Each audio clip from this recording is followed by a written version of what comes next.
Hey YouTube, here's another game I wanted to go over. Here I'm playing Slave Infantry Nilfgaard against Brouver Shuupe. This is the harder of the two Brouver decks to beat. While you outscale Elfstorm in a long round, beating a Shuupe is much more difficult. This match is taking place early on in the season, the top 100 on the regular ladder. I should be mulling the ointment before the Roach for Bitter Blacklist. I ended up not getting punished though. Since our deck has two Magna divisions in it, we never want to play Recruit with an empty graveyard, so we often mulligan when we have a spare mull in round 1. Our opponent's deck is 25 card, which indicates either Shuupe or Novelist Elfstorm. When he leads on Half Elf instead of Dry Passing, it's probably safe to put him on Shuupe. We have a few options in our hand. We could roll Vreem to try to find an engine unit or a slave infantry. We can consider tutoring Cantarella with our Rainfarn. It's a minus 4 point spy with the Roach, which puts us down 16 points. I mean, you can easily take the round afterwards with Igni should he pass. This is a pretty good option, but if it works, we're using 2 gold cards very early. Don't yet get a graveyard for our ointments, and we're likely just going to be trading Rainfarn for his Brouver. The play we opt for is to simply start building our board of slave infantries and quickly push the round. It has the added benefit of making my ointments live should he go for an early pass as well. The opponent plays an engine, and we instantly kill it while getting ahead on even cards. This Pyrotech is pretty disgusting.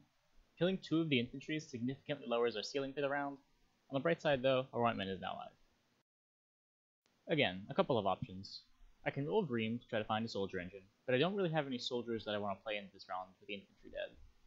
Rolling Driver to try to find a hand buff card for carryover seems ideal, and I hit the best one.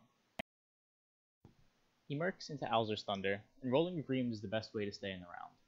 It's worth noting that since our opponent is on the Elven Merc version, he isn't guaranteed to hit Shuupe off his Yaven unless he thins before Yavening.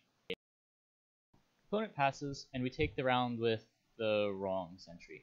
Oops. Anyway, our card quality is pretty nuts here, 4 golds and Calvé in hand with 2 sentries left. No reason to take a mulligan here. We have access to everything we could want, and we don't want to brick our Rainfarn or Roach.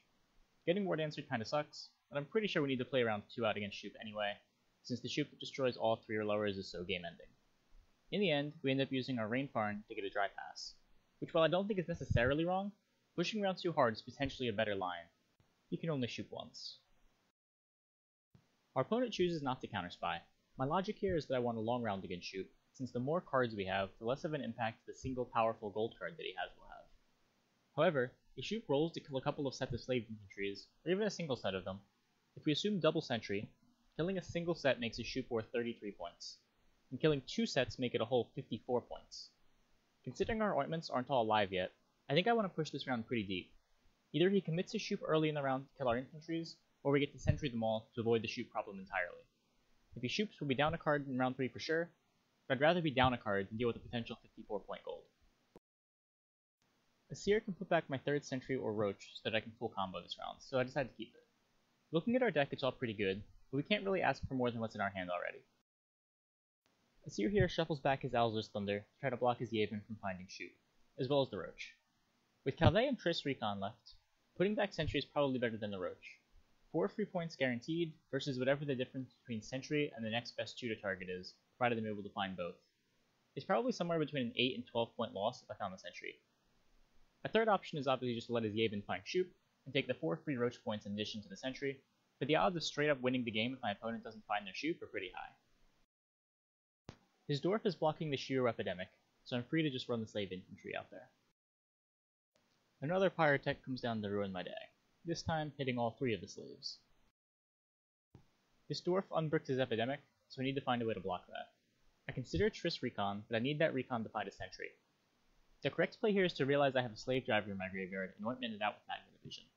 I missed that line, but after Calvé forces me to pick between an early sentry and Magna, I realize my error. We know that Roach is on top of our deck now, followed by sentry. Opponent chooses to Barclay with his leader, implying he either already has his Yaven or Shuupe in hand. Now, I could try to play around the Shuupe by using sentry first. However, with only 2 sentries available and being down so many points, I feel the best way to actually win the game is to hope he either doesn't have access to his Shuupe, or his Shuupe doesn't roll the correct option. Well, he misses, and gives us a good Igni at the same time. With nothing left in our way, we just play the 3rd infantry.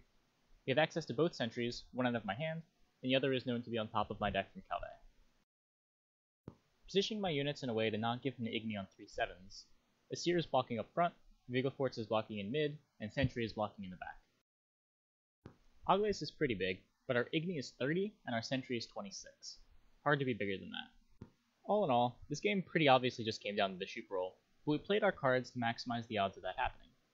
We shuffled back Thunder to play for the Yaven missing, and we played around Shiro and Igni to eliminate those outs as well, forcing the game to come down to the Shuupe roll, rather than allowing for additional outs. It's possible to take things even further, and playing into round 2 to either force out the Shuupe, or to push for a 2-0 is correct as well. But that comes with its own set of significant risks. Additionally, we could've, and probably should've, shuffled back our Sentry. Not only is it more points if Shuupe misses, but the third Sentry could be used early on the first set of slaves to minimize the impact a potential Shuupe would have had. I'm sure there were some lines I either overlooked or didn't go over. If you have any questions about different lines, feel free to leave a comment down below and I'll try to get back to you. For more games, check out my Twitch channel, which you can find in the description below. I've been streaming every night around midnight Eastern time. Anyways, hope you enjoyed this game review. Until next time.